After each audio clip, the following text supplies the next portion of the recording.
Welcome everyone, and we're just giving it another moment as people join the space.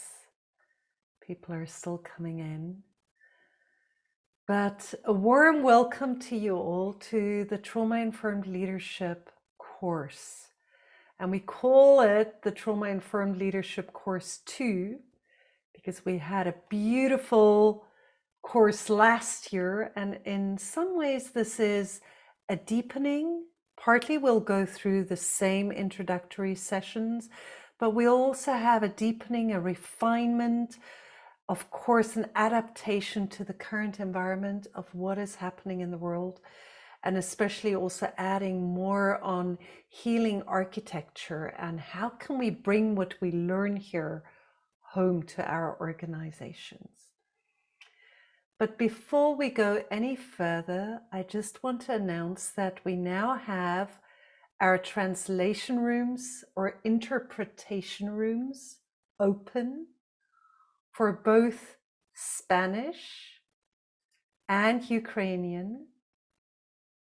And we want to give all of you who speak Spanish a moment to go to the Spanish translation room.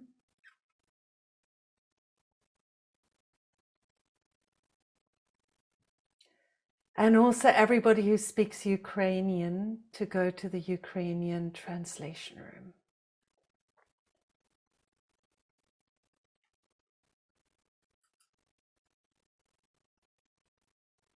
So we trust that people can make that move, and Anna will kindly just keep posting in the chat because our wonderful translators are of course in those rooms, which is why we're saying it here in English and writing it in the chat. Good, and to say a few more words about this course, we're super excited about the course because our mission here in the Pocket Project being to spread an embodied compassion and support the understanding of how individual, collective, ancestral trauma impacts our world, impacts our societies, impacts how we can manifest the solutions that we see, that we wish to implement. We really see this knowledge about trauma-informed leadership as crucial for this time. And in this course, we really want to address the question, how can we as leaders in our organizations and our communities become focal points for relationality, for coherence, for safety? How can we help to build healing architectures, healing environments in the communities and the organizations that we are a part of? And especially also at times of war, how can we do this during war, during times of crisis? And at the moment, we're seeing a rapid accumulation of crises in the world. So it becomes more and more important to actually be able to distinguish the impact and the strands of individual, ancestral, and collective trauma, and also how we may wake up, recognize the impact, and also recognize more adequate ways of responding. It's an integral part of our responsibility as awake citizens of this world to take care of the aftermath of the wounds of the past and also meet the wounds in the present and change these places into shared learning and ethical restoration rather than a repetition of the infliction of pain and suffering on each other. So during this course, we want to cultivate presence and relatedness in us as leaders. We want to grow our muscle as we engage with environments and situations that are difficult. We want to recognize, learn to recognize and respond more adequately to symptoms of stress and trauma. We want to increase our ability for relational and systems sensing. And we want to fuel trauma-informed practice in our countries, in our organizations, in our world, and grow healing environments around us. We are incredibly inspired, I could say, and excited about the group that is coming together here today for the first time. We actually have around 460 people that have signed up to the course so far, and around 100 of you are coming from the Ukraine.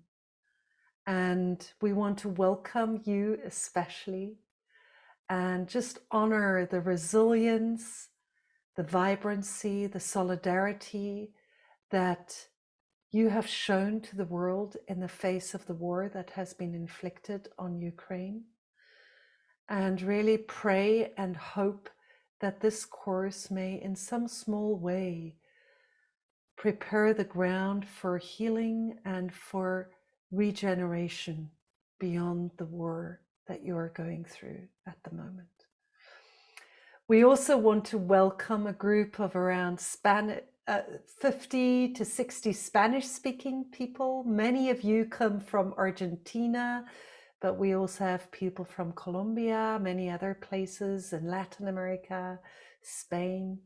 So warm welcome to you. Thank you for joining us. And we also have at least 30 people of color that are joining us from the Global South. And of course, many more people from our global majority group that are joining this course from all over our planet. Yeah, and the rest of our course is no less diverse. So a very rich group, and we will be learning from each other over the course of the next 9 main sessions, which we'll have together. 5 of these will be led by Thomas Hübl, who you'll all meet in a moment if you don't know him already deeply, and 4 of which will be led by Karen Sims, Robin Alfred, Jens Riese, and Laura Calderon de la Barcas.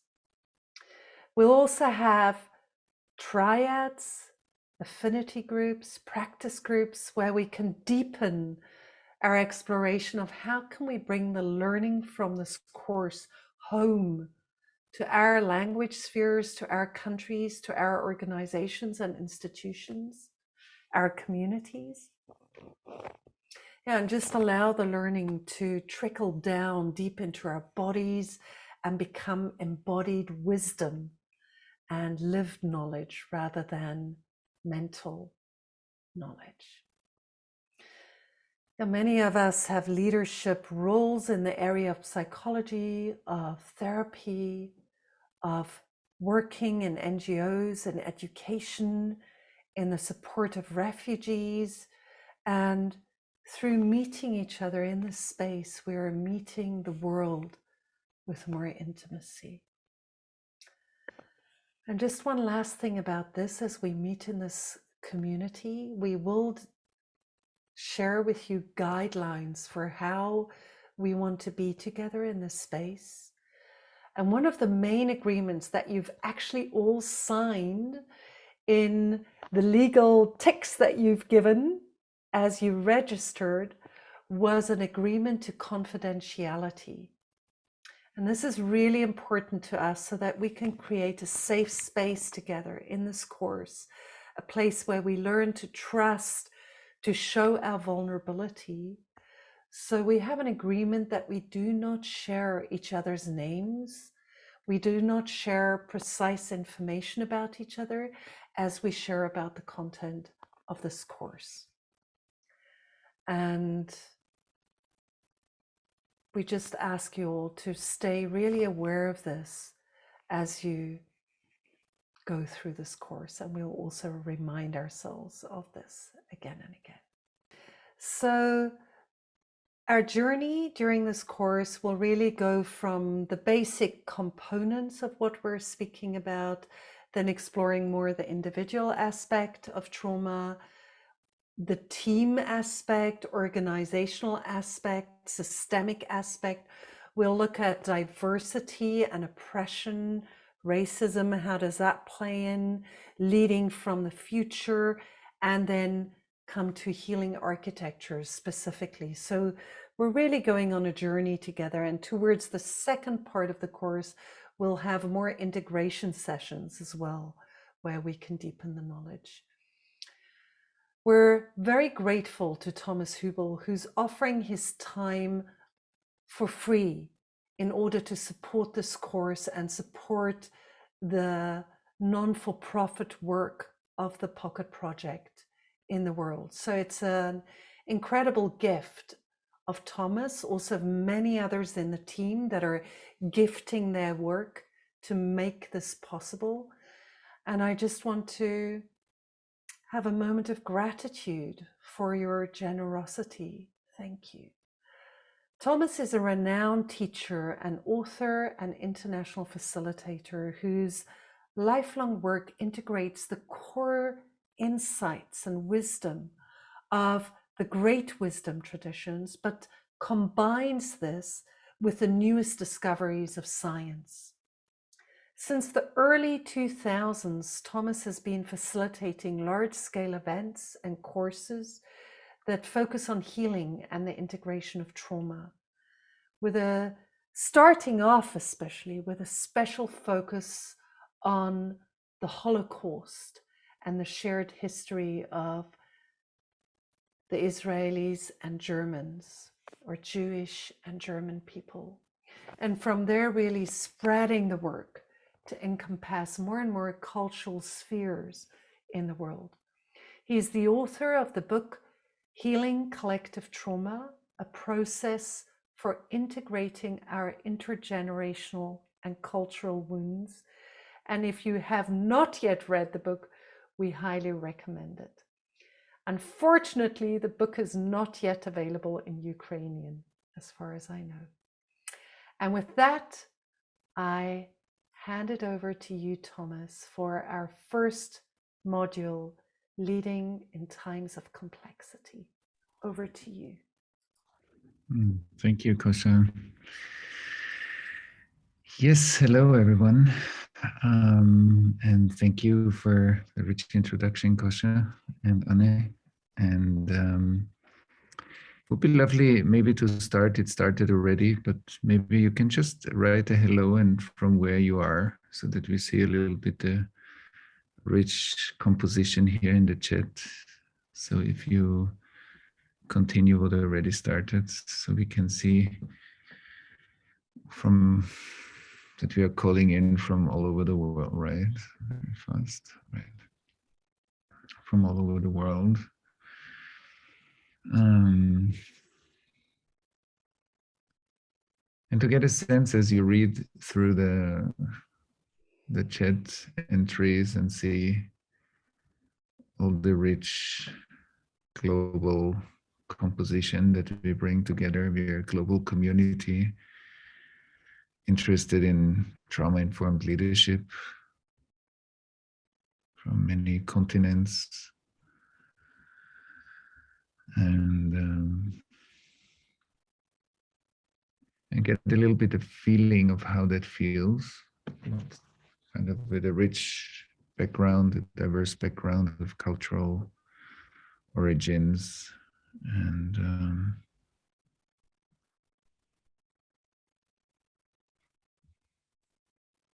right.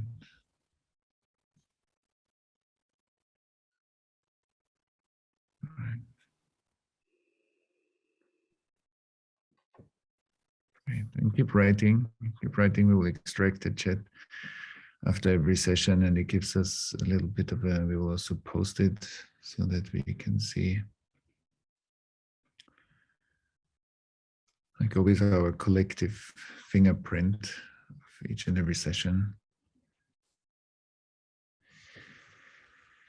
So I will give us an introduction into why we think trauma-informed leadership is important, and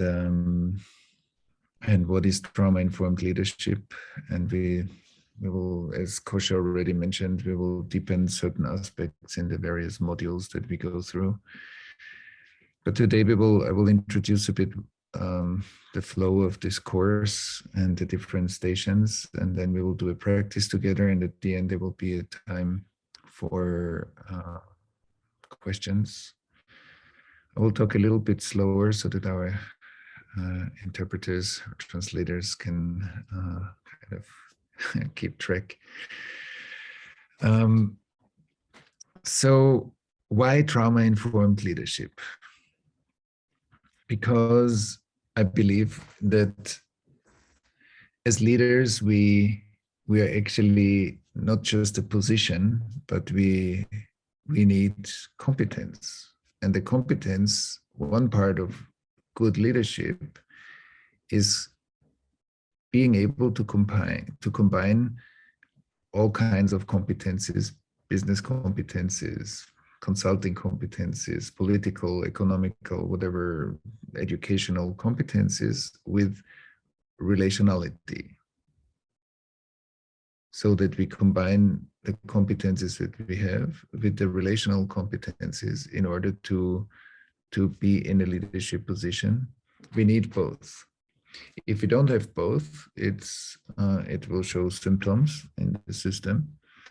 And so we very fast touch or get in touch with interpersonal issues. And interpersonal issues are often based on unrecognized trauma. So that's why I want to give at the beginning of the course like a definition of trauma, that we are all on the same page. And so we could say when somebody,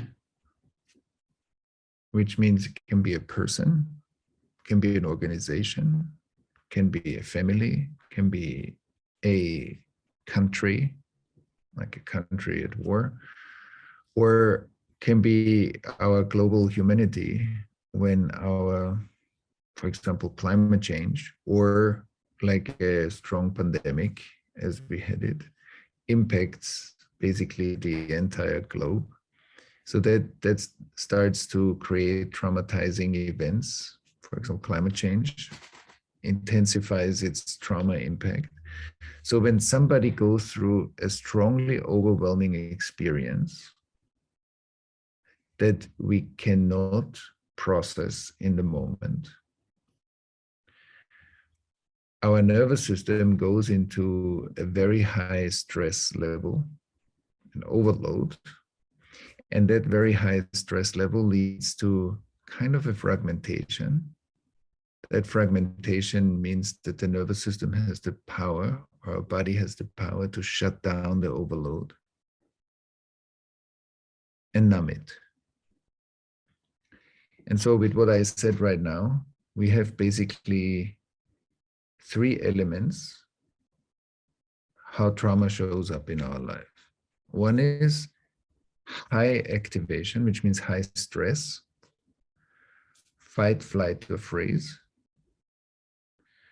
That's one section, or fight and flight. Then numbing and freezing is even more escalated. And in the middle, we have a fragmentation. I often describe the fragmentation as you take a stone and you throw it onto a glass or a window, and you see cracks. So when we meet trauma, we meet it through different symptoms. We don't meet the trauma directly because the trauma is somehow buried in a person's, in organizations, or in a country's unconscious. But what we meet is that we have situations that trigger us a lot, and we get very activated and we get very stressed, and the stress doesn't match the situation. So there's hyperactivation, as we call it. Then another set of symptoms is based on numbing, indifference, distance, unreachability, lack of compassion, and absence. So either we are very stressed out and hyperactivated, or we are numb, indifferent, distant. Both sets of symptoms are trauma symptoms, although they look very different. And another very important symptom of trauma is separation, othering, isolation, deep loneliness, and like me versus the world. So I lose my sense of interconnectedness, that I'm part of the world. Suddenly there's me and the world.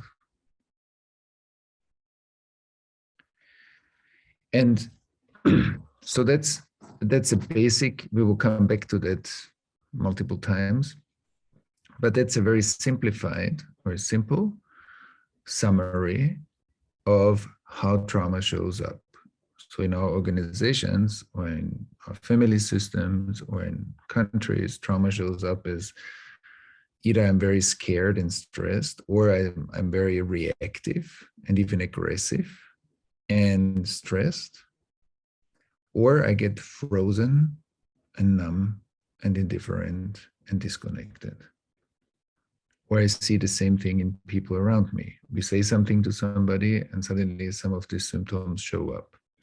And I'm sure that many of us in our life have seen this over and over again. Which leads me to the next thing, is trauma is a repetitive cycle. So when we meet trauma, we meet things over and over again. And that's a very important aspect of trauma as well. The repetition compulsion of trauma means we experience similar processes with the same or with other people in other situations again and again. And it's something we already know that comes. It stresses us. We know it.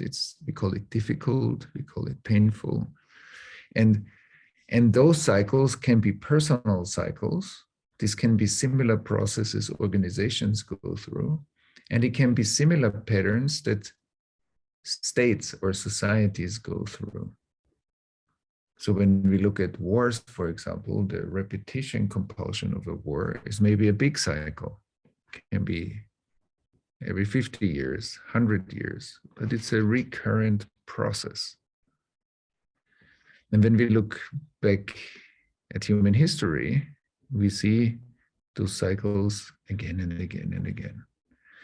So in a way, we would say, when it's about leadership and when it's about individuals, organizations, societies, in all of them, we find two sets of symptoms, or two sets of processes. They're emergent, relational, and connected processes that are kind of warm and open and developing. So these are processes that can update themselves. So when you do your work and you feel that you're inspired and you keep on developing your work, it's an emergent creative process that's updating itself. When we have an organization that keeps growing and is able to integrate the challenges into growth and be innovative at the same time, that's an emergent organization, company, an NGO, whatever. On the other hand, when we look at society or organizations, we see disrelated, non-emergent, repetitive processes. So these are processes that are happening again and again. They are not new, they are not changing, and they kind of keep the same level.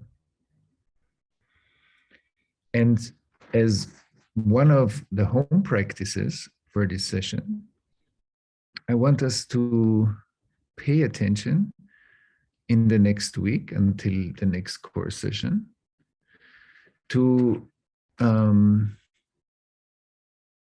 look within your life, within yourself, maybe within the organization that you're working in or within society, to watch out for these two sets of processes: emergent, creative, and updating, relational, or non-emergent, repetitive, disrelated, and non-creative processes that are not updating themselves.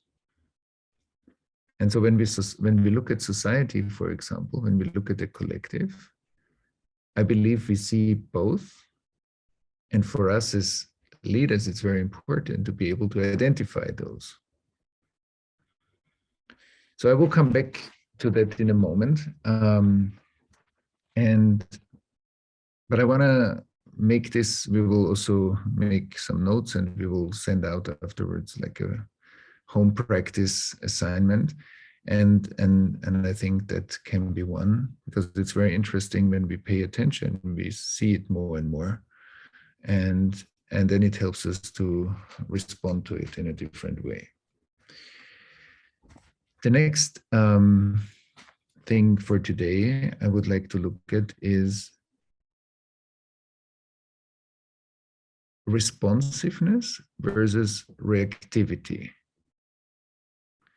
So sometimes there are challenges, but I feel I'm very related to my challenge.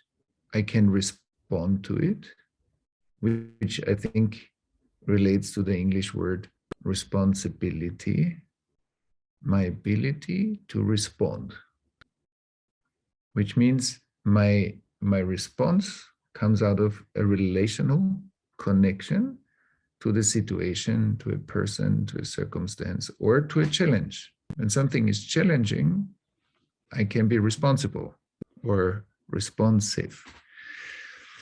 The other one is reactivity, which means a person talks to me, I experience something, and I feel that I get triggered and I react to that situation, which means I lose for some time my relationship to the person, to the situation, to the circumstance, whatever. And I want the second home assignment is to explore the difference in your own experience, but also when you witness other people, between reactivity and responsiveness or responding. We will make this a second home assignment, like just to look within the next week, what's reactive, what's responsive, and what makes the difference. And so when we continue a little bit the journey, then we could say, as leaders, obviously, but as human beings, we have kind of two superpowers. One superpower, or we have three superpowers. One is presence. Presence, to be present with somebody. When we are present with somebody that is really stressed or activated, then being present is a remedy. It's very good. And we know this by ourselves when we get stressed out or when we have run into difficulties and we meet somebody that really listens to us, holds a space for us, is intentionally present, not thinks about all kinds of other things while he or she is with us. That presence is soothing. That presence is very powerful and it's kind of healing. So presence is a superpower. The next superpower is relationality, attunement, and the capacity to resonate with, to be in resonance with somebody. So relating is a very powerful capacity. And I believe that relating is way undervalued currently in our time as a competence. It seems like relating is something that has been given to us by life. But in fact, the excellence of relating is a high art. It's an art form. And to practice, train, and integrate ourselves in order to be able to expand our relational capacity is key, I think, for every leadership position until the rest of all days. It's not something that we only look for in the next few months. It's something that grows with us forever. And the reason why I'm saying that is because wisdom, I believe, is the power to host the world within us. Wisdom is the amount, kind of how much world I am able to include in the way I live. That's wisdom. How much of the world I can include in the way I live, in the way I take decisions, in the way I act, speak, move in the world. That's wisdom. It means that when I look at you and when you look at me, everybody who listens to me right now has a Thomas in the central nervous system. The Thomas that you see is in your brain. I'm very close, and the you that I see is in my brain. When I look at Kosha or Anne or anybody here, the one that I see is in my central nervous system. My senses channel information, but I'm processing you in here. It's very close. And refining that inner resonance that I have with you, the way I perceive you, is very powerful.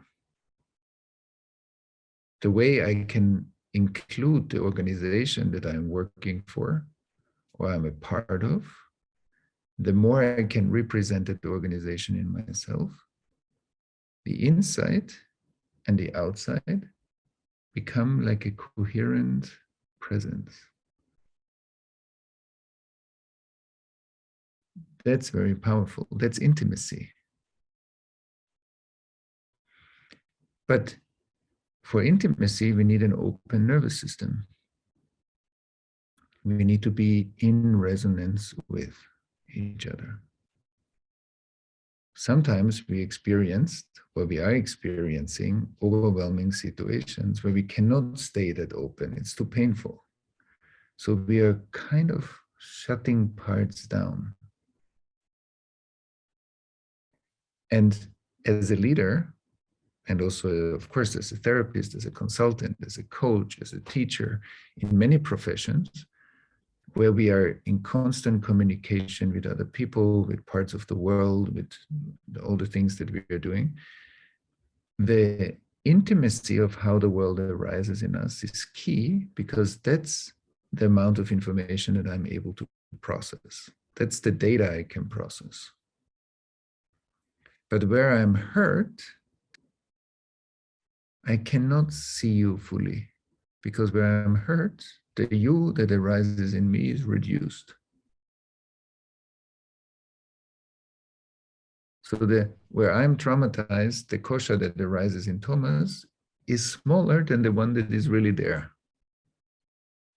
Less data, less feeling, less sensing, more stress, more friction, more conflict.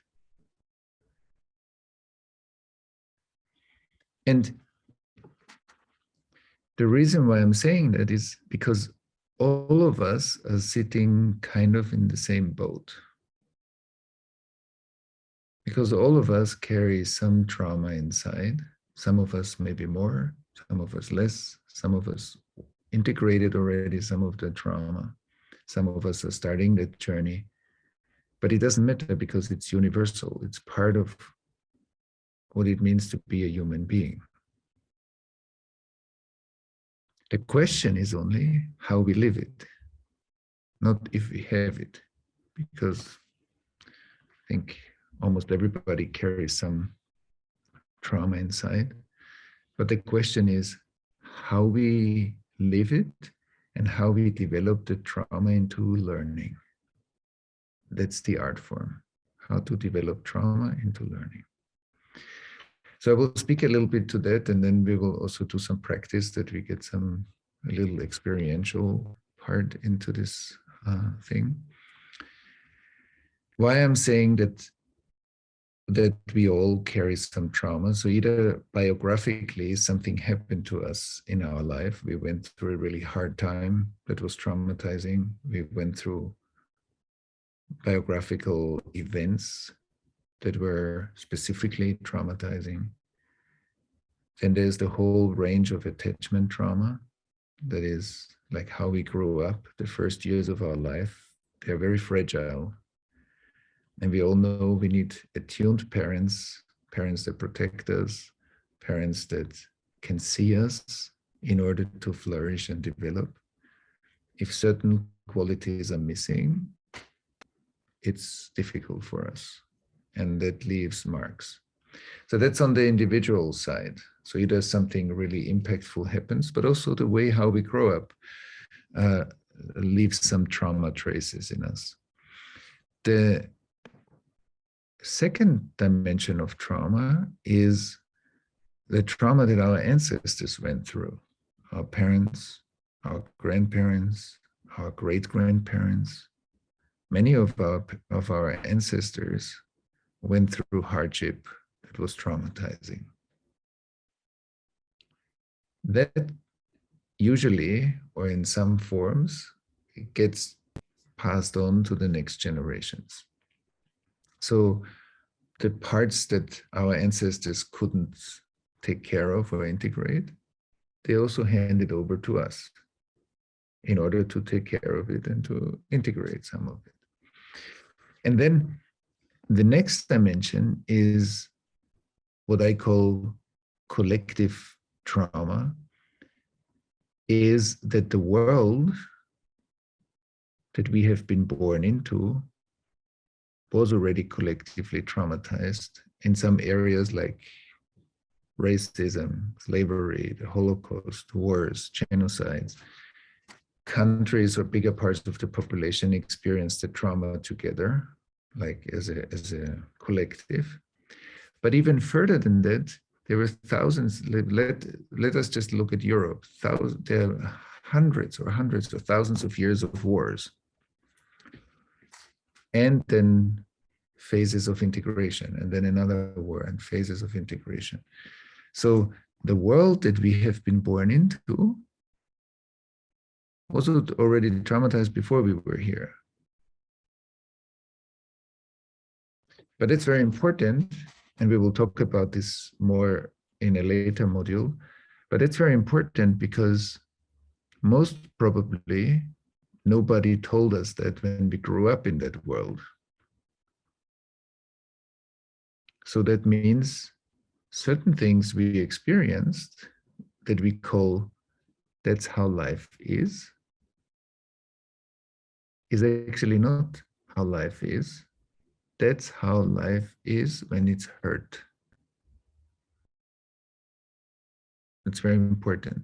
It's not that that's how life is, it's that's how life is when it's hurt. And there's another part where we can say that's how life is. And so being able to notice, as I said before, the part in our society that is hurt, but is normal for us because we were growing up in that water. We were swimming in that water that normalizes trauma. And only in the last decades, we start to wake up, we start to see more and more how prevalent trauma is in us and what it causes in our nervous systems and bodies, societies, and so on. We see more the effects. And that's why I want us to look at trauma as individual, ancestral, and collective continuum. The reverse is also true. There is individual, ancestral, and collective resilience. Resilience is integrated life. And that's why I want us to take a moment to examine a bit our identity. Because I could say Thomas is around 50 years old and is a human being that lives somewhere in the world. I could also say, yes, that's true. On the one hand, Thomas is 50 years old, but Thomas is also millions of years old. Everyone here is millions of years old. Whoa, much more than that. Which means the entire evolution that led up to us sitting here is sitting here with us. Nobody here developed a liver. Nobody here developed anger. Nobody here developed certain ways of thinking that existed before we came. Many things that we think today have been thought by genius people long ago. So they are not so special or not so new. They have been developed through a very long process of evolving and development. And that sits here too. So integrated history is resilience and is presence. Unintegrated history is the past. So when we say trauma, when there's a presence, there's presence, and there's an impact of trauma. Trauma creates a split of information because we cannot process it, we shut it down. And that immediately creates two, past and the future that we need to resolve that past into presence. And that's why our learning as leaders that are trauma informed has to have two components. It has to have integration, because where I am hurt, I need to integrate myself in order to be able to respond to the world more and to perceive more of the world, as we said before. But I also need training in order to refine myself, to grow. So integration helps me to grow, and training and practice helps me to grow. Together, I will increase and develop my perspective wider and wider and wider. So I become a wiser leader because I can include more of the world in the way I move. And so that's why I believe for responsiveness, for the capacity to relate and resonate with, and for the capacity to be in challenging moments with more responsibility, with the ability to respond, the more integrated I am and the more trained I am, I will respond to those challenges differently. If challenges trigger me, most probably it's going to be a difficult moment. If challenges meet me, it's going to be part of my development. So a wise leader is one that can skillfully walk into challenges because we know that that's part of our growth. When we are more junior, when we see challenges, maybe we get afraid or maybe we back off and we try not to have challenges.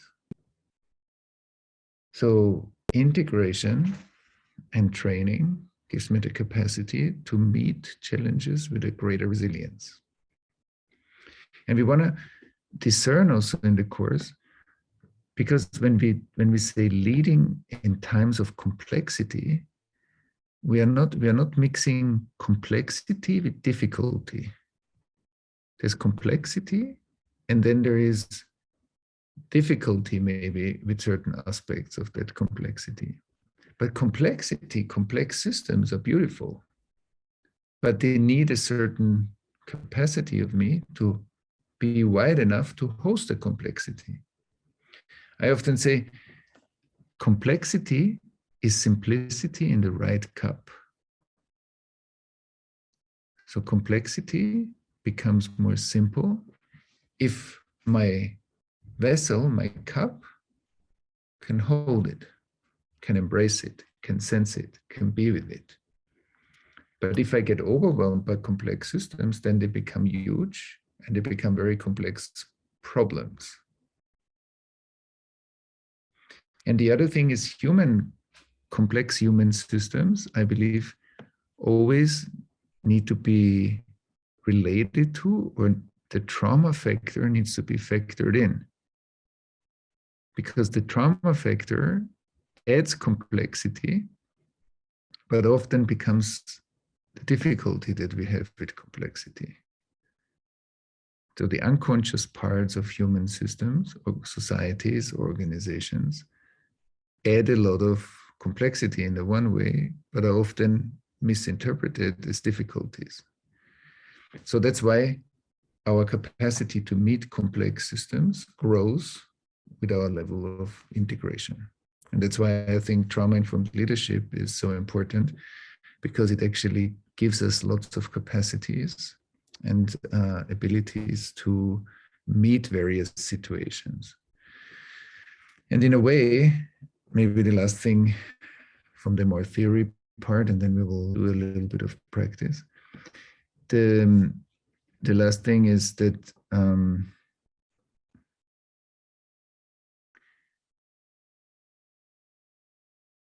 that when we increase our capacity to presence, our capacity to be relational and in resonance with systems, and the third superpower that I didn't mention before is creativity, that I can stay creative in challenging moments, which means that I have a real future and I'm not just repeating the past. So that's very important. These are three of our superpowers, and that we can live those superpowers in community. It's very important. We are not lonely fighters in life. We are part of a social system. And the skill to solve certain things in community, that's very important. So all the factors, presence, relationality, and creativity, of course, apply to groups. Like, for example, as we are here, we are a community for the next weeks and month. And I believe when there is unrecognized trauma in the system, so when does an intimate relationship go into a crisis? When we neglect it too long, the trauma that is part of the system. When does an organization go into crisis? When we neglect it too long, the heavy baggage of the trauma in the organization. Then often we see a crisis. Also in society, when we don't take care of certain things, then we experience a crisis. But when we work on the release of the trauma impact in the system, maybe we can prevent some of the crises and reduce their impact because we voluntarily take care of it before it becomes a crisis. And so we will look at some of these things more specifically in the various modules throughout this course. So we will dive into more individual trauma, organizational trauma, and so on, and then refine our skill set. So that's a bit of an overview of our course. And now I want to start with a practice so that we also have a little bit of experiential quality here. So trauma, as I said before, impacts our nervous system, impacts our body, our emotions, our thinking, our capacity to relate, and also maybe our inner spiritual dimension. And I want us to, from the beginning, like from this session, to implement a practice, which is kind of an inner reflection practice that we call 3-sync practice, the synchronization of our physical experience, emotional experience, mental experience. And then, of course, we can practice this also in relation with others. And that is a very good practice also to learn. Maybe we do already, but if not, then we can learn how to regulate our inner stress levels. And I want us, maybe I will guide us now through a practice, a 3-sync practice together. And then we can do it together here on the screen because we can see each other. And maybe afterwards I will share a little more, and then we go into the Q&A section of the first session here. But the first thing is, like I said, many things now, and maybe we can just let that rest a bit. Because when we look at trauma and trauma healing, we always need space. So we can take a little moment of space and see how some of the things that I said resonate within your own experience. You know, in your own life, in your own maybe life as a leader or in leadership.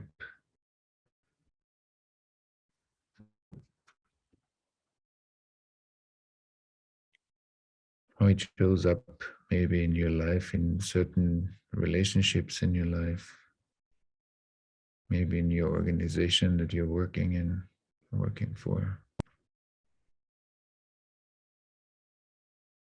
In yourself, in the relation to yourself, and you recognize your own trauma history.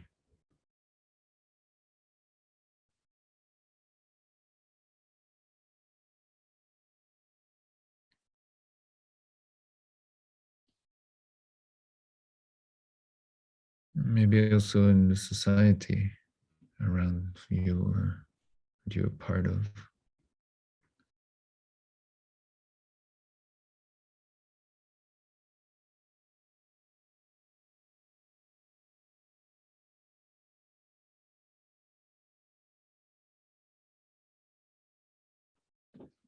And then you see that making space, having a little space, allows us to reflect. We can reflect, we can look at, we have a bit more space to look at our life, certain situations. But for this, we make space. When we come together in this course, we all make space for it. Space and time. Space-time. And when we can reflect, then we can also digest a little bit. We can digest our experience. And when we digest, like when we digest food, we also psychologically digest our life.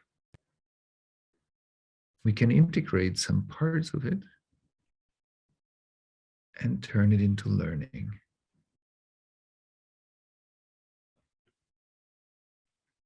So space brings us reflection, brings us digestion, and brings us ultimately integration, which is learning.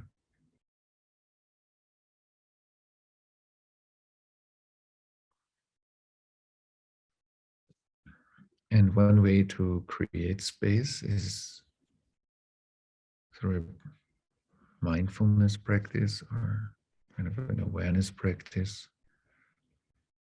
that we start to get to know our inner world.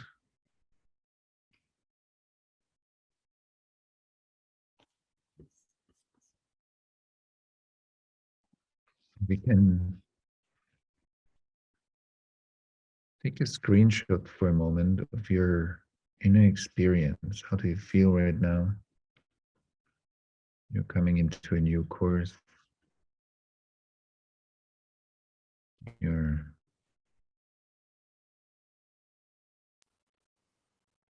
when we take a screenshot of our experience right now, and then let's see if you focus a little bit more on your physical body. Like your physical body is sitting right now, most probably. You're breathing. And then you allow your breath,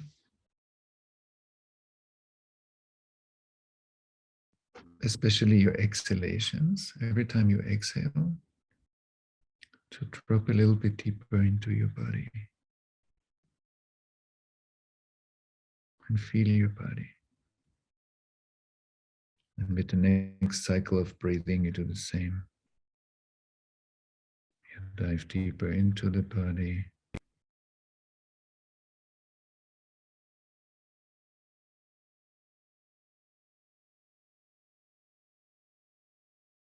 And feel more body sensations. You can also slow down the way you exhale a little bit, like to prolong your exhalations. And just notice, where is your body open, present? Where do you feel aliveness? Where is the body soft and accessible?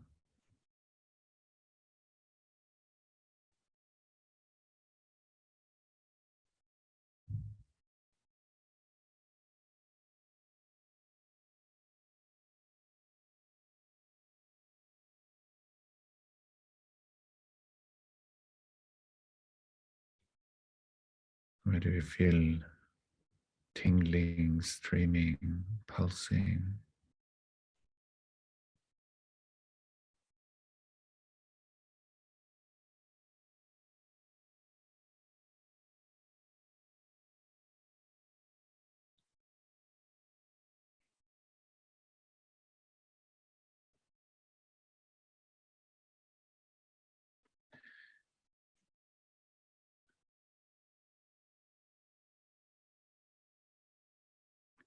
And once you notice the parts of your body that are what we call more resourced, more grounded, more accessible, feelable,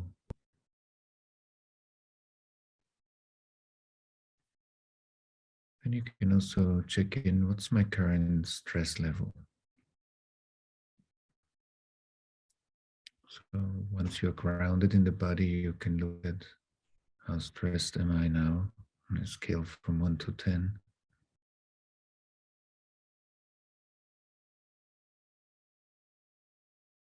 You can feel your physical stress, either through stress sensations, or maybe you feel a bit restless. It's hard to concentrate on the body.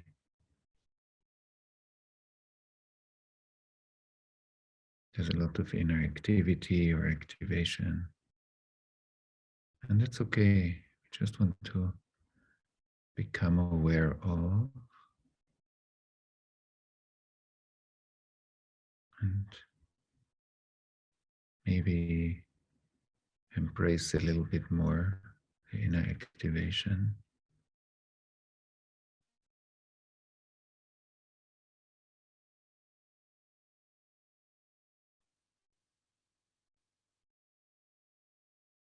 Or maybe I feel it, maybe you feel it, or I feel it as tension, right? Where the body is more tight or held. We just want to notice it. We don't need to change anything. Just bring awareness to what's anyway present right now.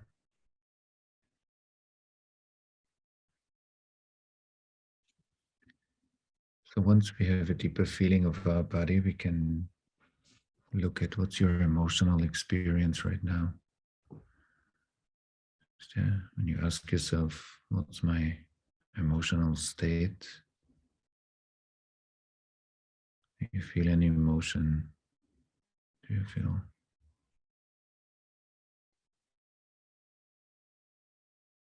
only a flavor of emotion, a flavor of excitement, a flavor of curiosity, of fear, of anger, shame, sadness, love? And sometimes we feel a bit numb, we feel a bit disconnected or overwhelmed. And that is equally fine.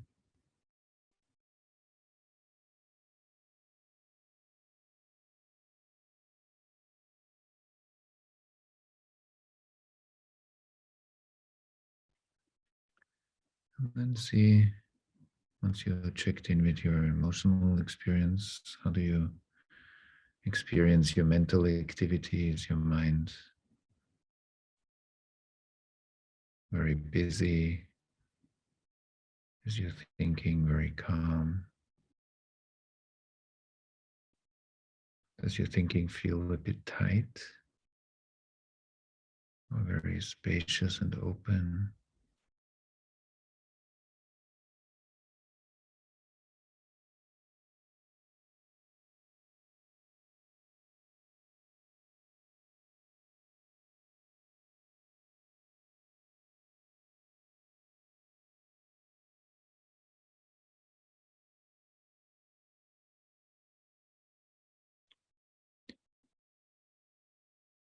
And then let's have a look. What in you is aware right now that you feel yourself? So I feel my body and emotions. I'm also aware that I feel my body. But what is the part that is aware? What's the awareness part right now?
And then slowly, as you are now in the exploration of awareness, there's perception, which means all the things we can feel bodily, emotionally, and so on.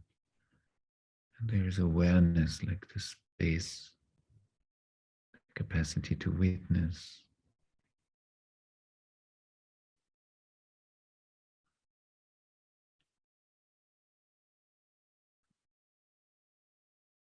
And as you notice both, you can slowly open your eyes and see that you do it slowly, so that you don't disconnect from your inner sensations. Stay connected to what you feel and slowly open your eyes. And then expand your awareness to us on your screen. So you feel yourself, and then you extend your awareness and you look at the screen.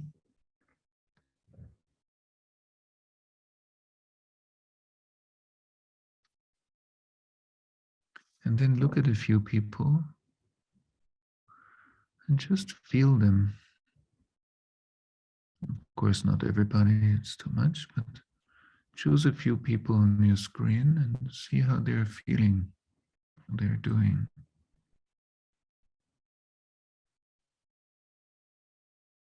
And allow yourself to use your whole body when you look. Looking is not just our eyes, our whole body can look.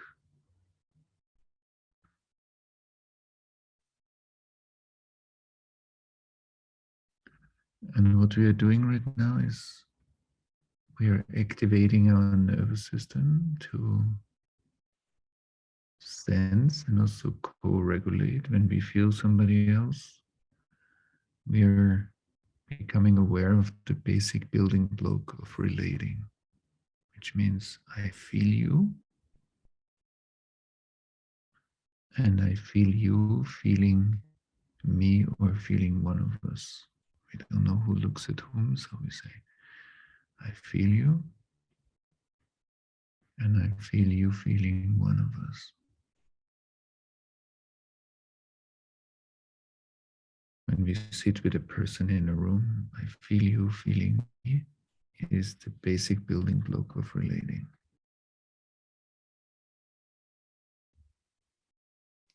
So let's practice that here as a community. I feel you feeling one of us.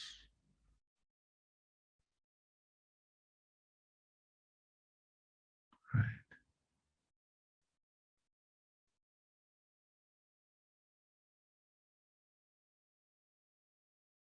Beautiful. And for a few more moments,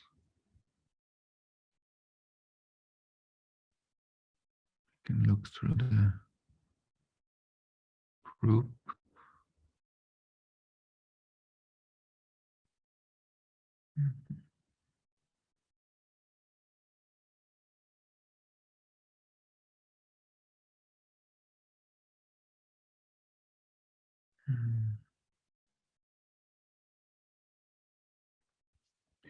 And then get a sense of what's the atmosphere that creates between us.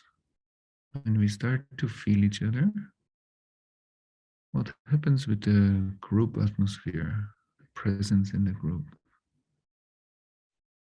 And get a sense of the quality between us. Attunement creates a certain quality of coherence.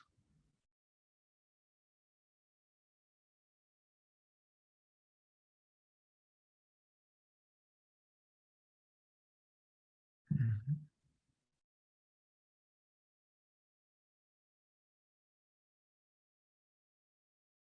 Exactly.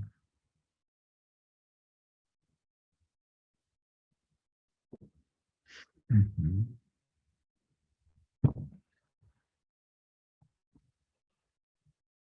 Right? And a few more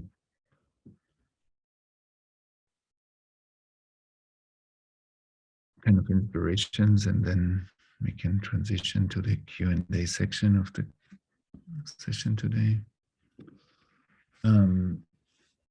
You know, when we look at each other that way and when we feel each other, what happens is that movement looks at movement. Every human being is life that is moving. You know, the best description of movement is when we say, oh, it's flowing. When something is flowing, we are usually not describing that we are stuck. When I say it's in a flow, we are describing movement. And perception is movement. It's data flow. It's a constant movement. So when I feel another person, I'm feeling movement. One movement feels another movement. Which means it's like driving on a car on the highway.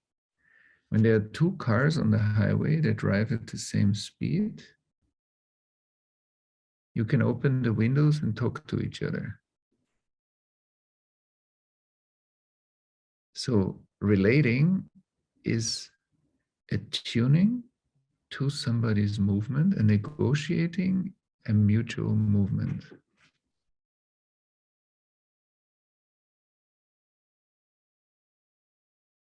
So I feel you feeling me is the power to negotiate a mutual movement. And I believe that that's a very powerful leadership quality. If we feel felt by our leaders, and if we feel people that we are working with and we are leaders for them. It's not that we are leaders because we have a position. We are leaders because we are part of conducting a movement. And it's the same like with us when somebody tunes in with us, when we need somebody to listen to us, or when we have something that's not working for us, then we want somebody to listen to this because it's soothing, it's healing, it's in the trauma work we call it's co-regulating. When I am stressed and you really listen to me, then your nervous system helps mine to digest the stress. So movement meets movement. And the more fluid we are inside, the more we can practice meeting many, many, many different movements in life. Means many different people, many different situations. We are able to negotiate a mutual movement. And I think that's a very high art, because then we are not just intellectualizing and we are not just understanding in our intellectual capacity, but it helps us more and more to walk our talk. And one thing in leadership that is really trustworthy is authenticity. Authenticity and transparency are two qualities that make a leader trustworthy. When you walk your talk and when your talk is transparent. So it's accessible.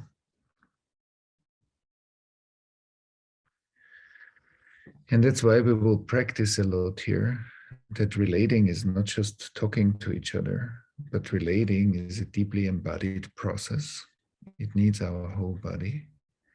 And that relating to each other, especially in stressful moments when we can really feel each other, is very powerful and creates a lot of trust. It creates a lot of collective coherence. And when teams or organizations create a lot of collective intelligence through that, so it becomes like a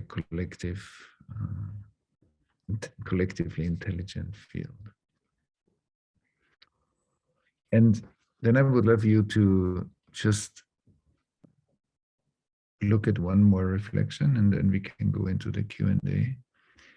So when you take a recently challenging situation for a moment, something that happened in your last week or something that doesn't need to be super big, but a challenging situation that you experienced.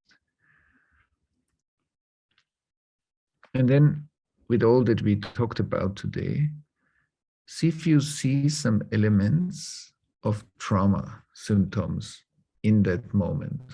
So either a trigger, hyperreactivity, more stress than the situation really needed, more emotional involvement than it really needed. So I was more scared or more embarrassed or angry or reactive. Or the other side, there was more distance, either in you or other people involved. There was more absence, numbness, indifference, isolation, separation. Let's just reflect on one situation that you call difficult or challenging and identify a few of the trauma symptoms that you notice now after we explored it a bit. What kind of trauma symptoms were part of the situation?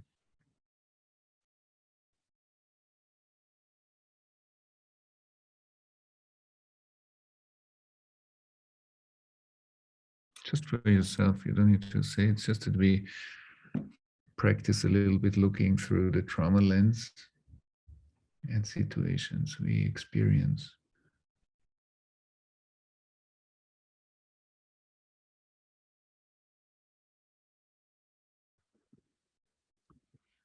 Great. So let's, we will let it rest a bit and move into any kind of questions that come up through what I shared with you today or what you bring into this course and what maybe you wrote already in the Q&A section. So I hand it back to you, Kosha. Maybe you can orchestrate our process a bit. Yeah, I found it very concise and precise so far. So thank you, Thomas. And I just want to invite everyone, like Oksana just did, to also bring your questions into the chat because we will collect them. And any questions we cannot get to today, we will also take with us to inspire the next session.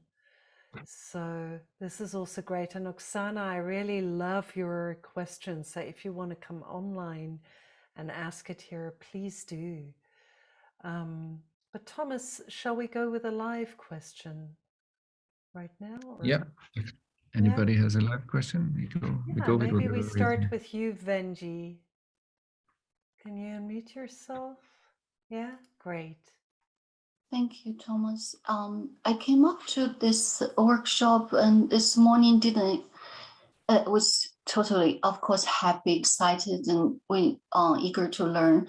And the experience just now, as you lead us through and as you presented about the trauma and the trauma symptoms, and I don't know if it's me personally or the field, but it opened up a very deep wound in me that almost feel overwhelming. That as I dropped into this wound, I felt like I'm isolated from everybody. Instead of feeling the connection you're saying, I felt like dropped into a place that feel like it's in the wound and it couldn't help myself out. So it's about, I'm from China, so I could feel how true you were talking about that we're millions of years old. So all the trauma like China has experienced in the past, throughout the histories, and even recent histories, it's so traumatic, and especially in the crushing of the civilization, a beautiful, vulnerable civilization crushed by brutal force. I mean, I guess the same as what's going on now with the war in certain degrees of brutality against humanity.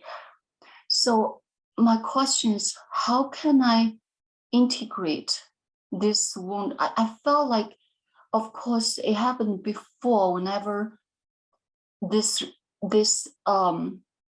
whatever or movie or the Last Samurai movie, whatever, it remind me of this. It make me feel so personally traumatized. I felt like I couldn't be happy ever again, because I felt like this wound is in me. Although I never experienced this in my life, but I can feel it's hurting very deeply, and I don't know how this can ever be integrated, or is it possible to heal such a trauma which is not, from my personal level? How does that work? Yeah, so thank you. First of all, I think it's good that you're speaking, that when you feel more isolated, that you can voice it. And then maybe you can get an experience of me hearing you. That when you say I feel a bit isolated, and I start to touch on a wound that is in me, that I hear that, and I also feel you sharing it. Maybe we can just pay attention if you feel, when you share it with us or with me, if you feel more isolated right now, if you feel a bit open, if you feel very open. What's your... Yes, of course, I felt like if I have the chance to tell, at least, I don't know if anyone could feel this, because it doesn't happen to you, for example. It's very real to me, because I felt like somehow, I don't know, I felt like I'm a soul walking right with my past life was just, I felt like I was going through all those events when, China was just totally crushed. And I don't know if anyone didn't experience that, could feel that. And I don't know how that can be healed. Right. And if you just look right now, that these are all thoughts about the past. But if you just look right now when we are talking, if you right now feel very isolated, if you feel a bit open, if you feel very open when you share this, and you just look at our relation at the moment, that's all. Just how you feel our relation right now. And you... Right, you bring just attention to the relation, how it's right now in this moment. I felt like, honestly, I don't know, I felt shivering and very intense, very trying to hold back my tears. And Right. I felt, Right. I don't know why this feels so real to me, and I felt embarrassed because I felt maybe this is irrelevant to whatever they're trying to learn here, but somehow I didn't prepare to experience this, but somehow it came out. Right, and it's very good. It's very good. You feel now when you pay a bit more attention, you can feel that there are also tears and there's some sadness, and that you start to connect to your emotional experience that simply comes up when you listen to this session. And in the moment I think you connect to the emotion, it's not anymore so separate and isolated. It becomes a bit more alive again, because you feel your emotions again, which before were maybe a bit more held. And that's very good.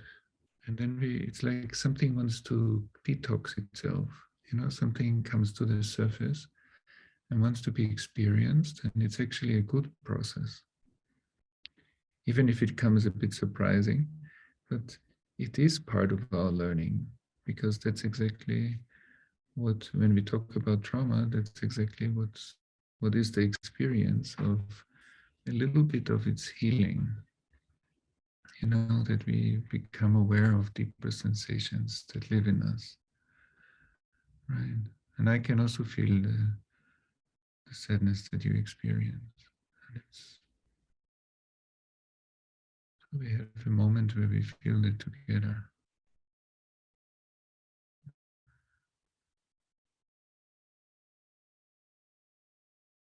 Right. And we try not to go to the story, not to go to what it's connected to, what we can do with it, what it means. We just stay with the experience of the emotion for now, and give your nervous system a bit of time to just feel and digest it, right? That's already enough. Is there anything more we could do to integrate this ancestral trauma?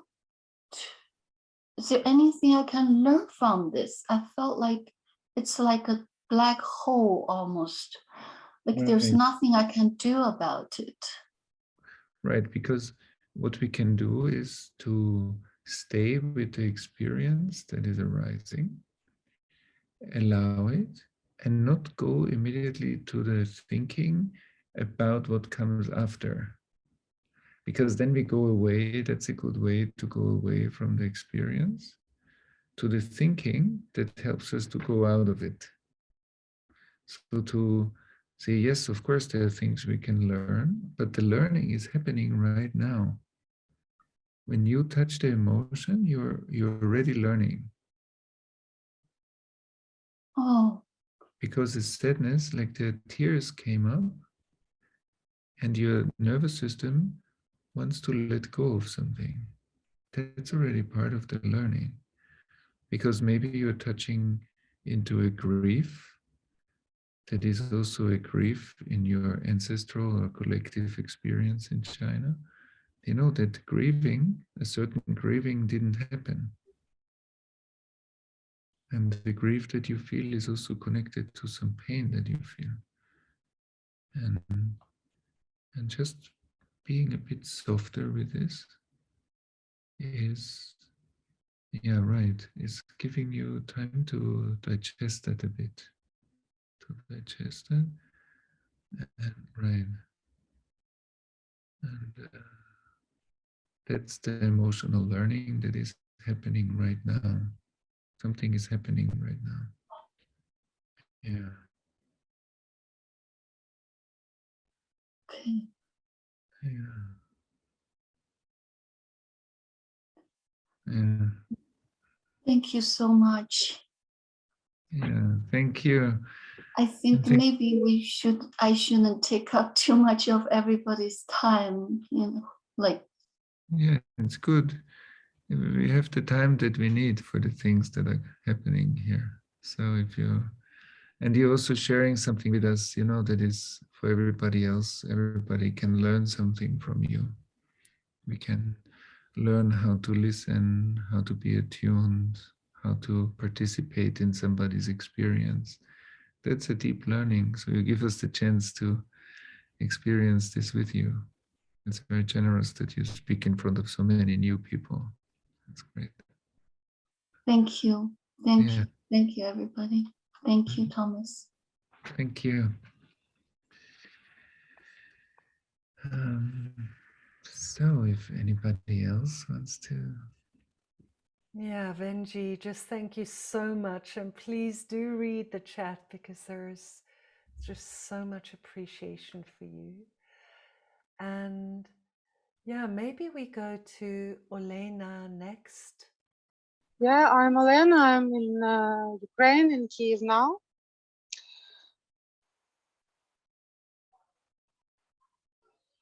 It's not alarm now. That is why I want That is why I'm in the street. Yeah. And I can walk. My question is, thank you very much for a wonderful practice with my mindfulness. And I liked similar practice very much before the war started. You liked which practice very much? No. Я їх любила до того, як вона почалася, і я їми користувалася. I liked such practice and I used it before war started. And now I cannot. Because as you understand, I lose control, and so I can't do it. What can you suggest? What can you suggest for me and, for example, for my clients, for my patients, because I cannot suggest them too. Yeah, first, I think we need to acknowledge that you are in an extreme situation. You know, you're in a very overwhelming situation that is also very stressful and also scary. And that puts a lot of stress and pressure onto your nervous system. So when you want to do a mindfulness practice, the first thing you will meet is kind of the effect of that, which feels like I can't do it easily. And I think we need to first honor that. So not that we don't say you can't do it, we can say there's so much stress through the situation that you are in, that every time you become more quiet, the stress inside is strong. So then it feels like I can't relax deeper. And I think when we acknowledge that that's a more extreme situation, then we can say, okay, that's okay. Let's look maybe what are micro steps, what are smaller steps that are doable right now in the situation you're in. And maybe one of them is to when you feel yourself right now, well, how do you feel right now?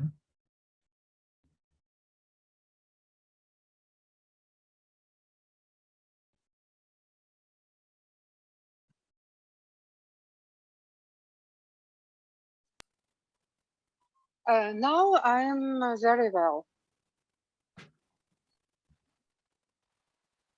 You feel relaxed right now, or you feel stressed? No. I feel myself quite relaxed and calm, and I'm walking, and here is a wonderful screen. Right.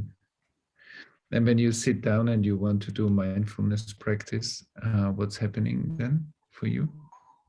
What's your experience?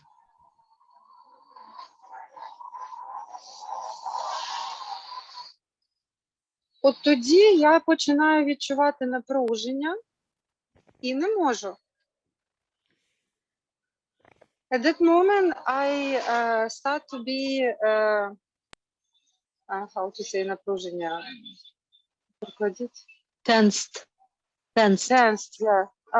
I'm starting to be tensed, and I understand, I realize that I cannot. So, and I don't try more. Right. And so maybe just a few things. One is like to do a little bit smaller steps, but to keep on practicing as a few smaller steps. One is, for example, what you're doing now, that you go for a walk, so that you don't start immediately with like mindfulness as you know it. But if you go for, like you go out and you go for a walk, And you see, maybe when you walk, you can just feel your body more as you're walking around, that you get a bit of more sense of your physical body as you're walking. And then if that goes well, then you include a little bit more your breath. You know, this means that you feel your breathing as you are moving. And so you bring a little bit more body presence to your body. And then I think the next step is to acknowledge that it's overwhelming right now and that that's okay. To just acknowledge that it's an overwhelming, stressful situation, and that's okay. So that helps you to acknowledge that it's not something that you cannot do. It's something that's very overwhelming right now. That's why you need your resources for other things. You need to be much more alert. It's much more scary. And that this gets like a confirmation, you know, there's more awareness that that your nervous system is a bit tense and overloaded, as we said before. And we want to acknowledge that, because otherwise we go against it. And I think if you acknowledge it, this already has a bit of a relaxation effect, because you just acknowledge what's there.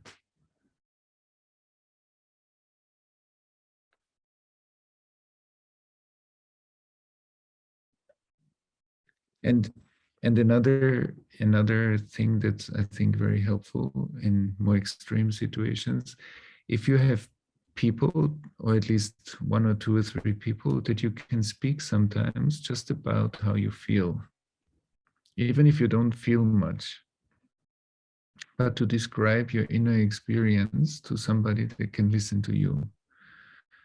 Like, for example, when you share your inner experience with me and I feel you when you're sharing it with me, that creates a mutual space. And that kind of space, I think, is very helpful in your situation.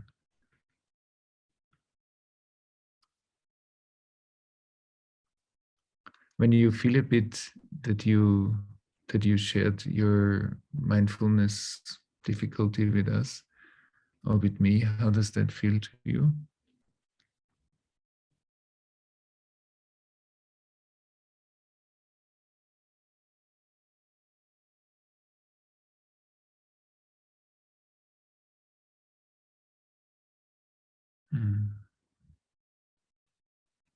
Right.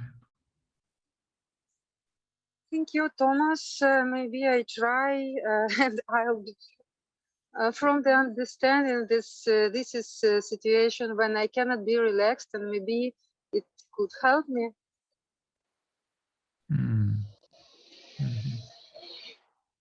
Because once you acknowledge that right now you need your resources because you're in an extreme situation, there's a lot of stress. And if you can say, yes, I'm very stressed right now, or I'm tense right now, then that is mindfulness. Just acknowledgement is mindful. And even if it feels it's harder to relax, then when you confirm it, you bring already mindfulness to it. And then you can sometimes see if when you slow down a bit your breathing, if it helps you to relax a bit. You know, when you're breathing and you do it a bit slower and you feel your body. But I think that's enough because you're in a very strong situation right now. And it needs to be acknowledged. Otherwise you're trying and it's frustrating. And so it's better to just acknowledge what you experience.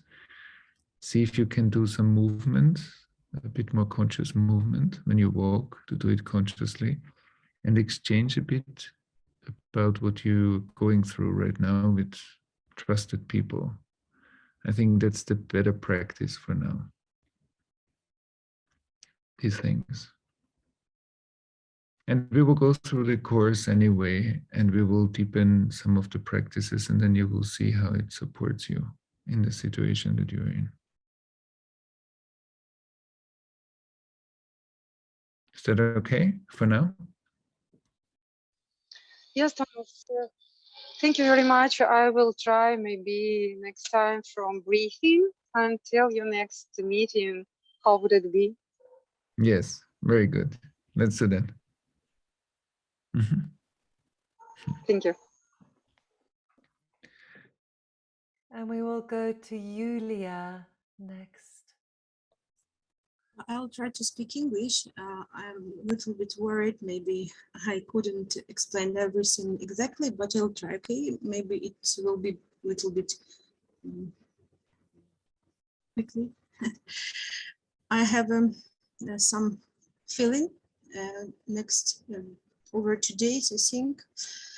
Now in Ukraine, we have a lot of evidence of violence, and some of them is rape of children. And it's with me, it's going like I cannot contain it. And I understand that it's a meeting with my own boundaries. But it's I felt myself. But the feeling of horror doesn't leave me. I can stand with it. Like it's I can contain it. I can't. It's like I can contain that it's evil exists in this world. And I want to ask you, is it about radical acceptance of the eternity of the world, on how to be with it? That this evil exists in this world, how it's possible to do all those things? Thank you. Right.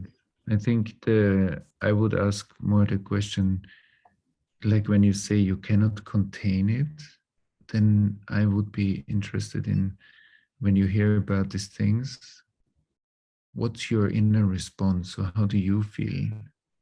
Because what's hard to contain is first your own inner experience, you know, maybe that's very scary, or maybe that's very stressful to hear. Yes, it's very stressful to hear. And right. Even I tried to be care of myself and didn't see this information and didn't deepen with this. But it's happened. Sometimes we know it because we know it. I'm a psychologist and I have my clients. But some of these things, it's like I can можу справитись. I cannot handle. Yes, I cannot handle with it. Right. I have to. And with clients in процессе роботи, during the work, I'm strong, like a psychologist, I good. But when I meeting my own вразливість,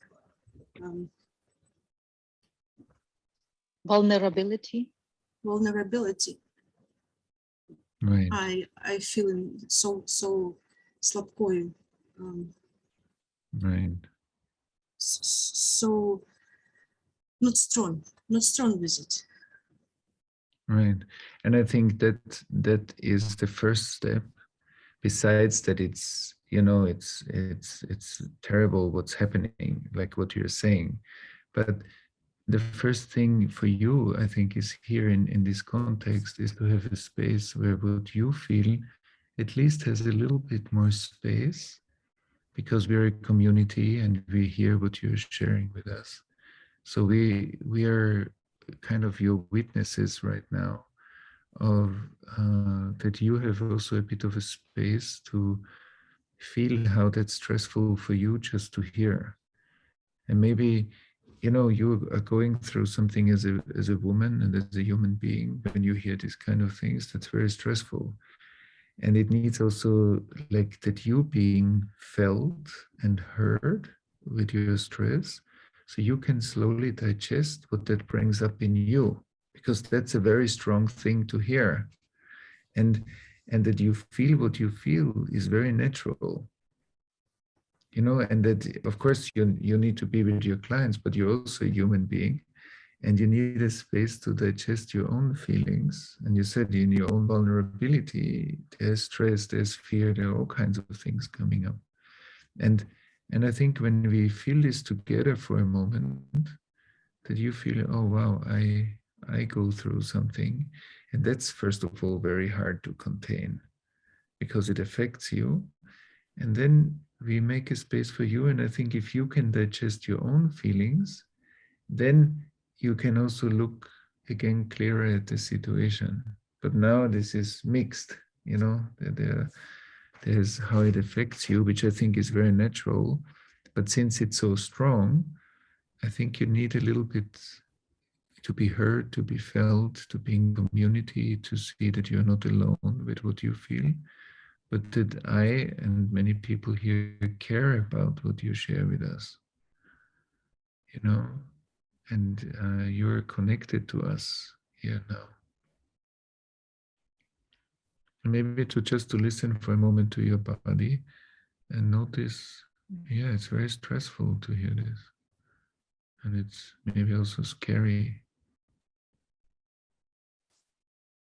Thank you, Thomas. I feel like I want to a little bit cry now. And it's very priceless, I think, that you can hear it, and you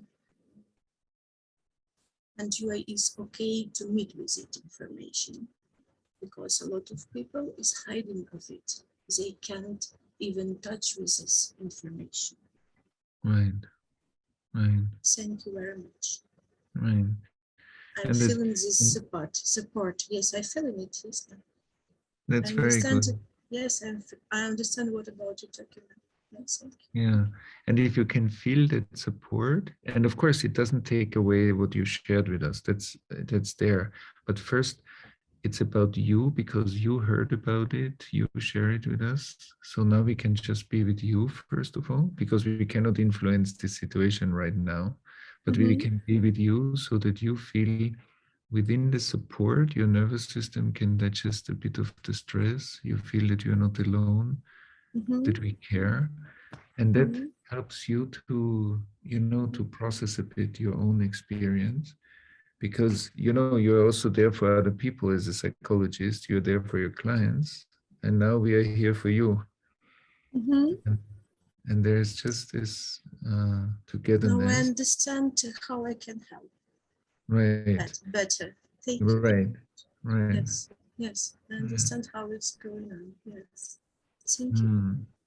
Yeah, thank you. I really feel better. I really feel better. Thank you very much. Yeah, I feel it too. It's good. Yeah. Yes, it's working. Yes, it's really working. Yeah, it's working. Yeah. Yes. Yeah, it's so beautiful. And thank you that you share this with us. I find you very open, authentic in what you're sharing. It's beautiful. It's very deep understanding for me now. Thank you. Thank you very much. I understand how it's working, really. Well, great, Julia. Thank you for sharing. Thank you.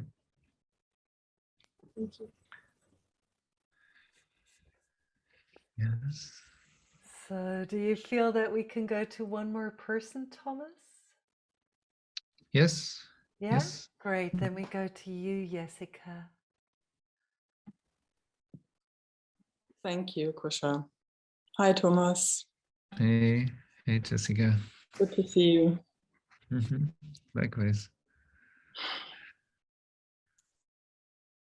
Oh, wow. Feeling nervous.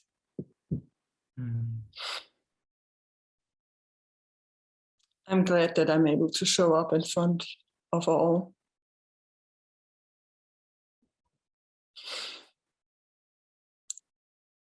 Once I heard from a wise person that I carry some leadership skills.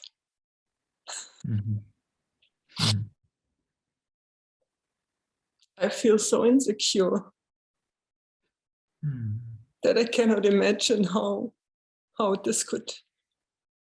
Sometimes, of course, I feel strong and help others and can hold the space, no matter if in a private context or business context.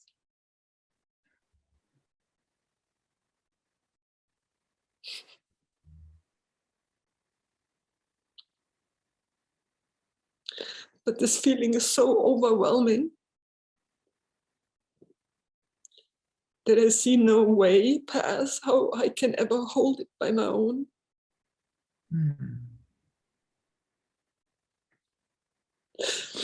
So just wanted to ask how you, if you could presence, be with me a little bit and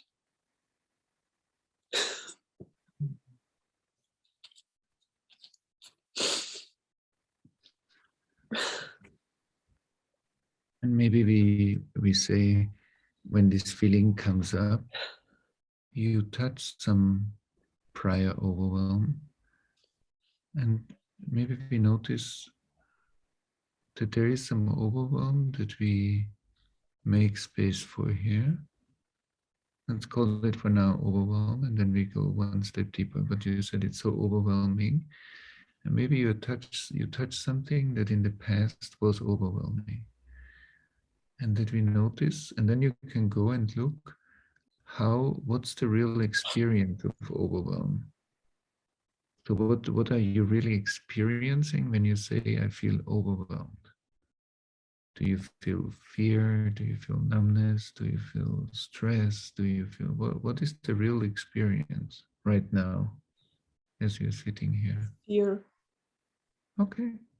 It's fear, and it's all in my heart center. It's, well, I'm in the process the whole day already, and it's mainly in the heart area and really hot. Right. And then we say, okay, you feel fear, and then you feel the fear. I feel it too. And we take a moment to just be with the fact that you feel scared, and we just let it be. Right. Mhm.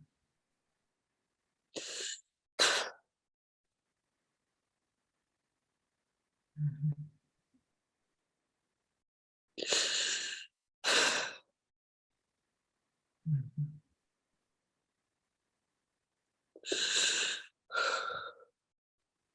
Right.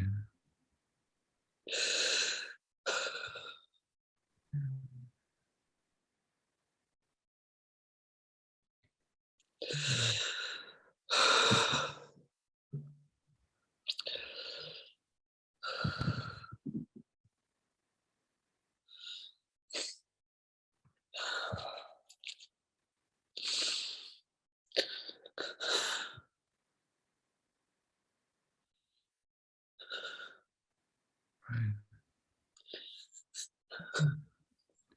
And then as you feel your emotional experience, and then to look, what's your experience of us, like you and me? Do you feel that we are connected, that we are disconnected, that we are distant, close? What's your right?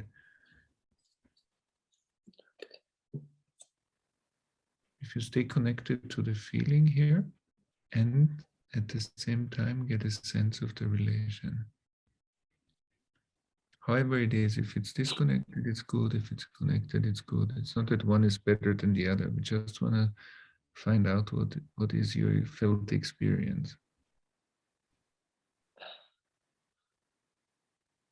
I don't know. I feel, yeah, I feel close to you. I trust you. But I feel very insecure in terms of what do I feel? Feel I also the question feeling you, feeling me is always confusing for me. Mm-hmm. So and maybe that's also what is really the experience. You say, on the one hand, I don't know. It's like maybe one part is hard to feel, and there is a part where you trust me that all of that is true at the same time, that it's not just one or the other, that all of these elements are part of this moment. Right. And that we just want to bring more awareness. Right. Very good. And maybe also in the past as a girl, the closeness and the distance were sometimes confusing. That it wasn't clear if it's close, if you're supported or not. And that was confusing. And maybe some of that confusion is still inside. And we wanna honor that. That it wasn't always clear that relationship is supportive for you.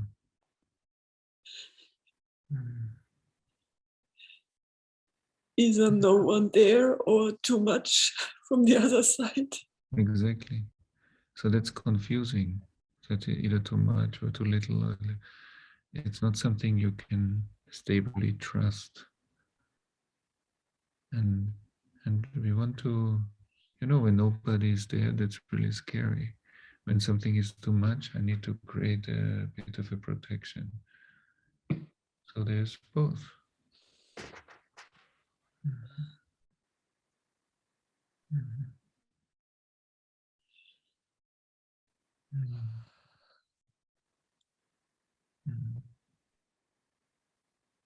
Yeah, but it's good because in the moment you can consciously acknowledge that.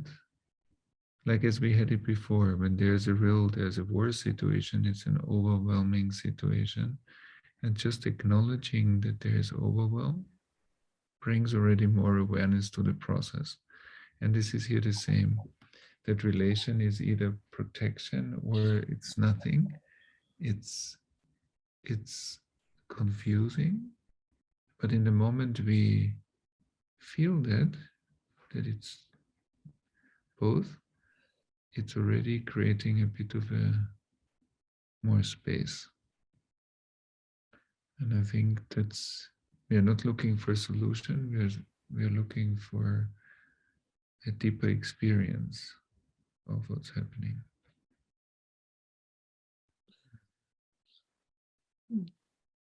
Yeah.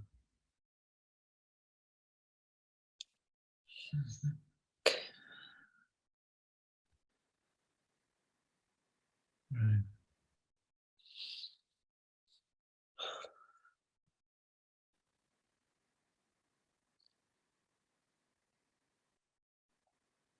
Right.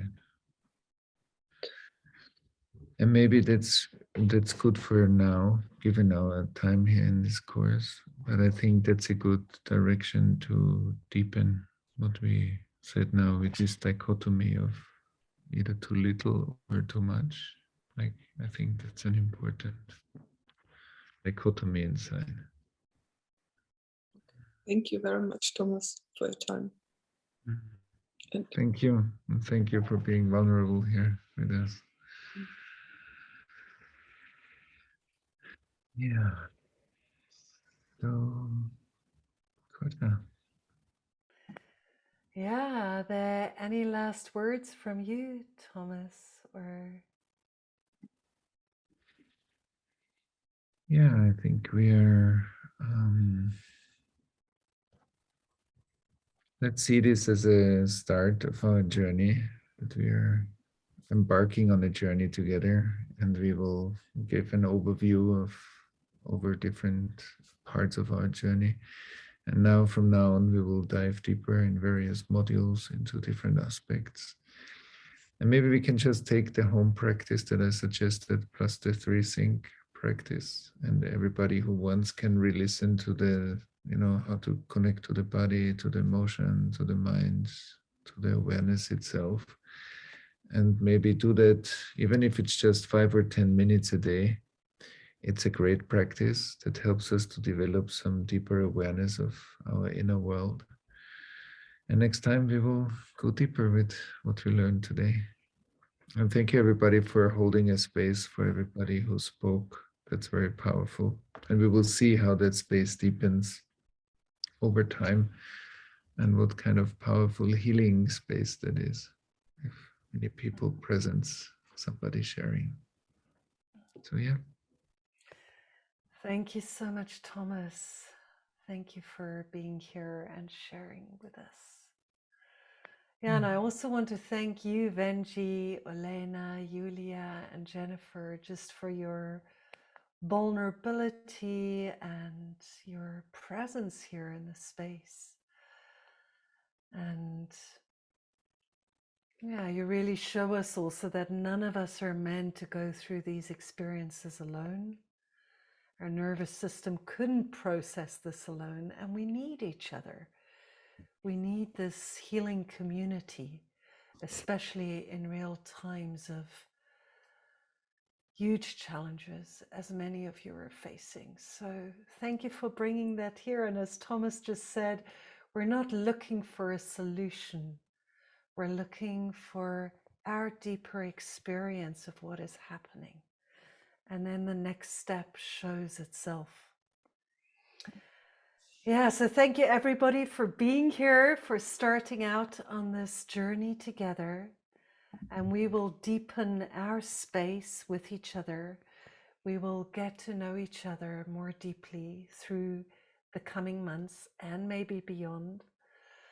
And we will share with you after this session, and just give us a bit of time, but you will receive an email which will show you how to access the learning platform in the different languages. And there, over the days, we will have the recordings ready in English and Spanish and Ukrainian so that you can listen again.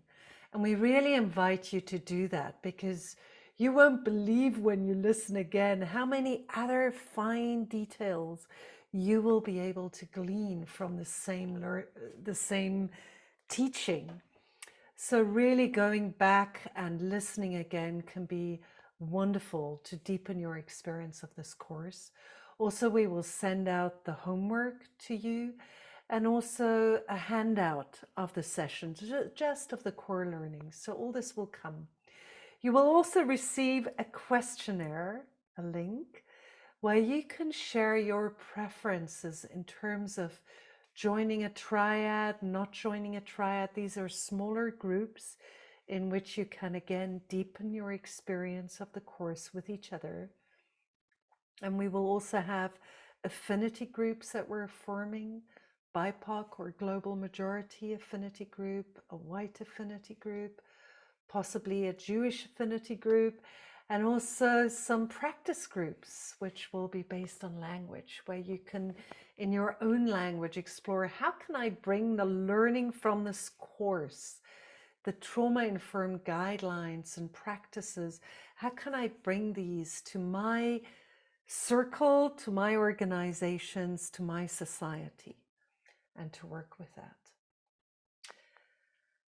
Yeah, and our next session with Thomas, Module 2, Leadership and Personal Resilience, will be next week, same time. So right at the beginning of the course, we have 3 sessions that are only 1 week apart each, so that we have a very strong start into the course. So we're looking forward to seeing you all again. In the meantime, please, any questions you have, just send them to info@pocketproject.org. We have collected your questions from the chat, and we'll also share this as inspiration for the next call. And I'll just start with a quote. This is from Thomas, and one of the quotes that I loved so much that came out of the last leadership, the last trauma-informed leadership course. If everybody looks through broken glass, then together we're looking at a world that looks broken. But when I notice the crack in my window, and you notice the crack in your window, and we start healing our cracks, then we start to look at the world through clear glass. And that's what trauma healing does. It starts unifying the world. Yeah, thank you everyone for being here and helping us to start unifying the world. See you again next week. Much love.